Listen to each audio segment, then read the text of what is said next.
নমস্কার বন্ধুরা, recruitment update YouTube চ্যানেলে সকলকে স্বাগত জানিয়ে আজকে 29/3/2024 পিএইচডি কোর্সে ভর্তির ক্ষেত্রে একটি গুরুত্বপূর্ণ আপডেট রয়েছে। নেট পাস করলেই পিএইচডির জন্য আবেদন করা যাবে, এরকমই বিজ্ঞপ্তি জারি করেছে ইউজিসি। আসুন এই সংক্রান্ত আপডেট দেখে নিই বিস্তারিত কী রয়েছে। নেট নম্বর থাকলেই পিএইচডি বিজ্ঞপ্তি ইউজিসির। পিএইচডিতে ভর্তির ক্ষেত্রে 2024-25 শিক্ষাবর্ষ থেকে বিচার্য হবে ন্যাশনাল এলিজিবিলিটি টেস্ট বা নেটে প্রাপ্ত নম্বর। এই নম্বর থাকলেই বিশ্ববিদ্যালয়গুলিতে গবেষণার জন্য ভর্তি হওয়ার আবেদন করা যাবে। এবং জানানো হয়েছে যে নতুন জাতীয় শিক্ষানীতি অনুসারে এই সিদ্ধান্ত আগে নেট পাস করলে বিশ্ববিদ্যালয়ের প্রবেশিকা এড়িয়ে সরাসরি বসা যেত পিএইচডির ইন্টারভিউয়ে। এবং ইউজিসির বৃত্তিও মিলত নেট জিআরএফ পাস করলে।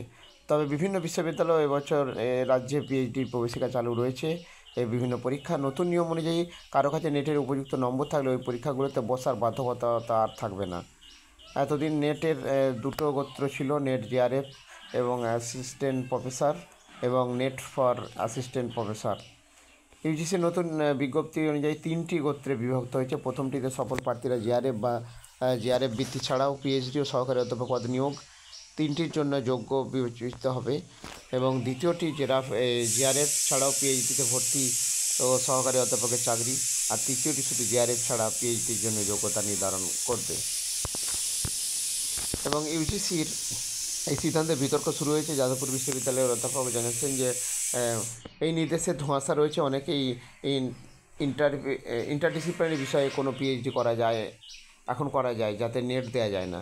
এই সব ক্ষেত্রে পিএইচডি করার জন্য যোগ্যতা মান কী হবে। আর একটা বিশ্ববিদ্যালয় থেকে জানানো হয়েছে যে পিএইচডি করার জন্য সেট এই গেট বা রাজ্যস্তরে যে সেটের মতো সম্মানের পরীক্ষাগুলোকে নির্দেশিকার কার্যত বাতিলের খাতায় ফেলল, এর পুনর্বিবেচনা দরকার।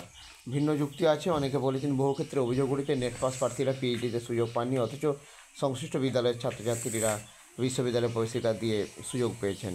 উঠছে ঘুরপথে স্বজন পোষণের অভিযোগও। নতুন নিয়মে তা ঠেকানো যাবে। তো যাই হোক, এই আপডেট আমি শেয়ার করলাম। আর আপডেটগুলো অবশ্যই শেয়ার করবো। সঙ্গে থাকবেন এবং চ্যানেলটা সাবস্ক্রাইব করে নেবেন। ধন্যবাদ।